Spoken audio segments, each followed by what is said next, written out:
जय श्री कृष्णा। आप लोगों के अनुरोध पर लोशो की बुकिंग 21 तारीख और 22 तारीख 2 दिन के लिए बढ़ा दी गई है। जो लोग कुंडली के लिए बुकिंग कराना चाहते हैं, लोशो के लिए बुकिंग कराना चाहते हैं, इन 2 दिनों के अंदर नीचे लिखा हुआ व्हाट्सएप नंबर 9634566899 के ऊपर मैसेज करके बुकिंग करा लीजिए। ये 2 दिन के बाद में बुकिंग क्लोज हो जाएगी। तो जितनी सीट्स बची हुई है उन सीट्स का लाभ उठाइए। और जो 9 के 9 ग्रहों को जीवन भर के लिए बैलेंस कराना चाहते हैं अपनी डेट ऑफ बर्थ के साथ में अलाइन करवा करके, कि लोशो के माध्यम से हमें पता लग जाए कि कौन से ग्रह हमारे कमजोर है, कौन से ग्रह हमारे पावरफुल है, किन ग्रहों की वजह से हम लोगों को परेशानियां आती है और उनकी रेमेडीज क्या हैं, जो रेमेडीज जीवन भर के लिए आप लोगों को सहायता प्रदान करे। तो एक बारी जीवन में अपने आप को खुद लोशो के साथ में अटैच करवा करके डेट ऑफ बर्थ को उसका लाभ उठाना चाहिए, ताकि आगे भी हम लोगों को जो मुसीबतें आने वाली हैं या जिन मुसीबतों के बारे में हमें पता नहीं है वो कब आए और कब निकल जाएं, इसके बारे में भी हमें जानकारी ना लगे और हमारा जीवन सुचारू रूप से बड़े सभ्य तरीके से आसानी से चलता रहे, हम लोगों को किसी भी प्रकार की मुश्किलों का सामना ना करना पड़े। तो ये सबसे बड़ा और सबसे बेहतरीन तरीका है 9 के 9 ग्रहों को बैलेंस करने का। तो जल्दी आइए, जल्दी पाइए। धन्यवाद।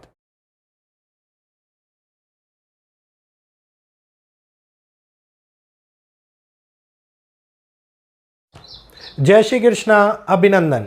स्वागत है सभी लोगों का आपके अपने चैनल भारतीय ब्लॉगर में। एक ऐसा समय जो हम लोगों के लिए बहुत बड़े बदलाव को ला रहा है, एक ऐसा समय जिसके अंदर खास तौर के ऊपर दुनिया की एक नई परिभाषा लिखी जा रही है, और एक ऐसा समय जो हमारे सामने चिंताजनक बनता हुआ नजर आ रहा हो। जी हाँ, इस समय के अंदर हो रही घटनाक्रम एक बार फिर से विफलता की तरफ दिखाई देती है, और वहीं पर वो बदलाव निकल करके आता है जिसमें प्रभावित होने वाला समय हम लोगों को केवल और केवल हानियां देता हुआ नजर आता है। अब आप कहेंगे भैया क्या है ये, हर तरफ से हानियां ही हानियां आ रही हैं, कोई अच्छी बात भी दिखाई दे रही है। देखो दोस्तों, जब भी ग्रह कुछ विशेष परिवर्तन करते हैं जिनका असर खास तौर के ऊपर दुनिया को बदलने के लिए होता है, वहां पे डिस्ट्रक्शन होना अनिवार्य हो जाता है। और जब भी डिस्ट्रक्शन होता है उसके बाद ही निर्माण की प्रक्रिया शुरू होती है। तो ये एक ऐसा कालखंड समझ लीजिए आप 2029 से लेकर के 2032 तक का, जिसके अंदर 2029 बोल गया मैं, 2025 से लेकर के 2032 तक का, जिसके अंदर ये निर्माण की प्रक्रिया डिस्ट्रक्शन के साथ साथ चलती हुई नजर आएगी। मतलब हर एक पहलुओं के ऊपर आप लोगों को कुछ नया देखने को मिलेगा। अभी आप देखिए कि ईरान और अमेरिका की वार्तालाप जो थी वो विफल हो गई। वार्तालाप विफल हो गई तो इसका मतलब ये है कि मंगल ने कहीं ना कहीं काम किया, बुध ने अपना काम किया। मंगल जो युद्ध को कंप्लीट कराने के करता है, जो युद्ध को ये कहते हैं कि कहीं ना कहीं एक निर्णायक मोड़ के ऊपर पहुंचना आवश्यक है, वहीं पर वाणी के कर्ता बुध देव एक बहुत बड़े लेवल के ऊपर चेंज लेकर के आते हैं। तो इसका मतलब है अमेरिका और ईरान के बीच में ये वार्तालाप कहीं दोबारे से शुरुआत कराती हुई नजर आए, हमारे सामने फिर से एक योग बनता हुआ नजर आ रहा है। इस बार की ये वार्तालाप ईरान की बदलती हुई प्रवृत्ति को दिखाएगी, ईरान के उस स्वरूप को दिखाएगी जिसके अंदर ईरान इंटरनल चीजों को लेकर के सोचता हुआ नजर आएगा।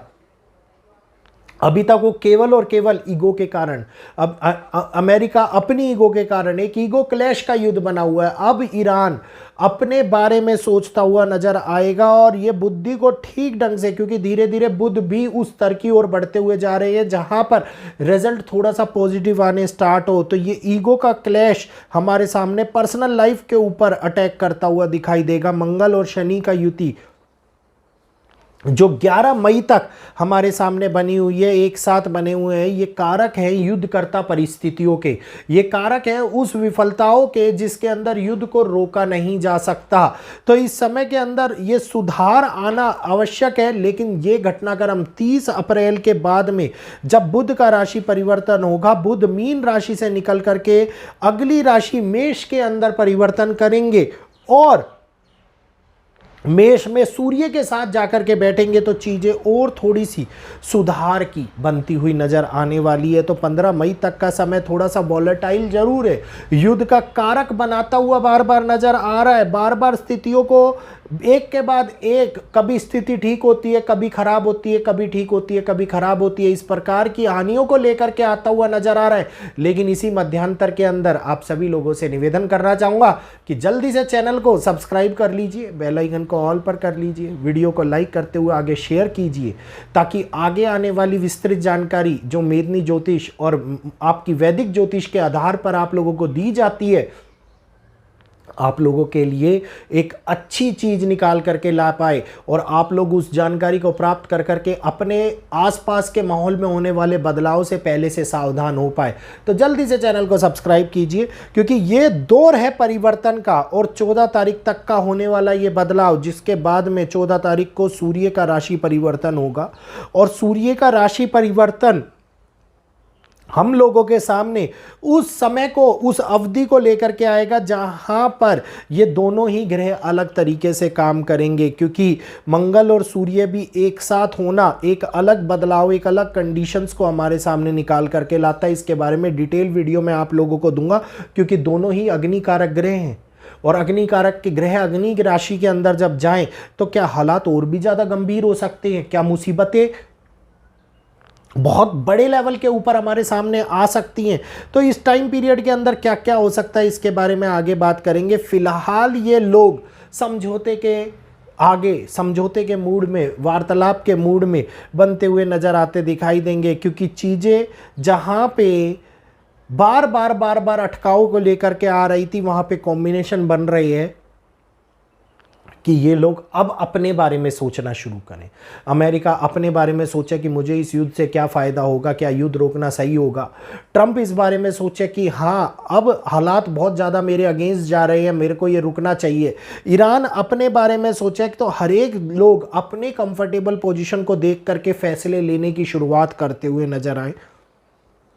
वहीं पर जब मंगल मेष राशि में जाए तो ये मेष राशि के अंदर अपना खुद का घर माना जाता है मंगल का, और मंगल का खुद का घर मतलब एक मजबूत अवस्था, मंगल की मजबूत स्थिति ये बेनिफिट तो कराएगी, लेकिन इसके बेनिफिट थोड़े परिवर्तन को भी लेकर के आएंगे। और यही परिवर्तन होगा जहां पे हो सकता है युद्ध समाप्त हो जाए, कंट्रोवर्सी फिर भी चलती रहे और एक ऐसा बुलबुला बन करके छूट जाए जिसके फूटने के इंतजार में दुनिया फिर से इंतजार करना स्टार्ट कर दे कि हाँ ये फूटेगा, फिर से एक बार युद्ध शुरू होगा और घटनाक्रम हमारे सामने बनते हुए नजर आएंगे।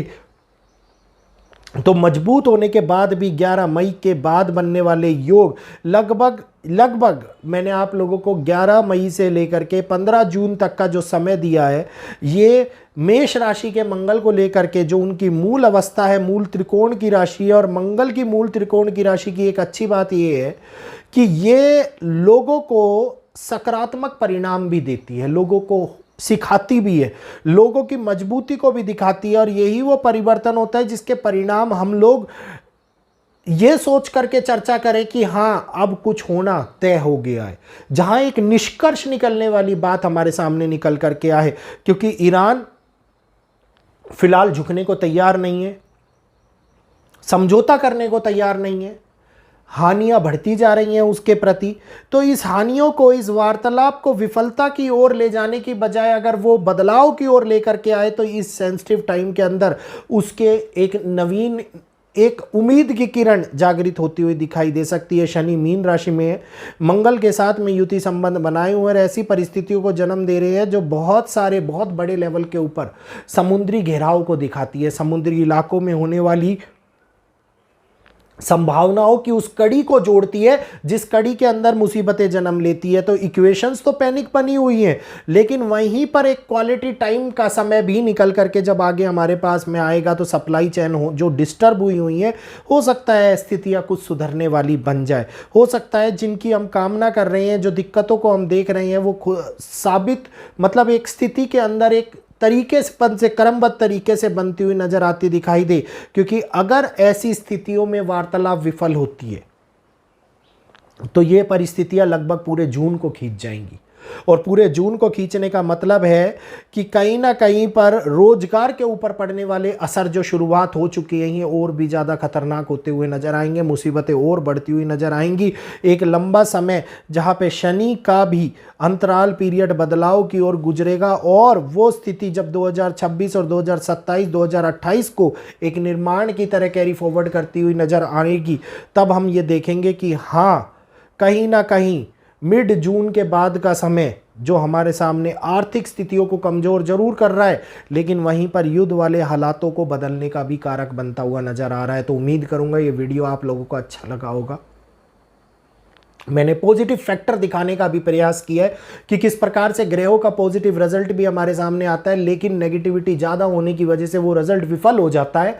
तो इसके बारे में आगे भी चर्चा करते रहेंगे। उम्मीद करूंगा इस वीडियो को आप शेयर करेंगे, वीडियो को लाइक करेंगे और मेरे को यहीं पर इजाज़त देंगे। आज के लिए इतना ही। जय श्री कृष्णा, जय माता दी।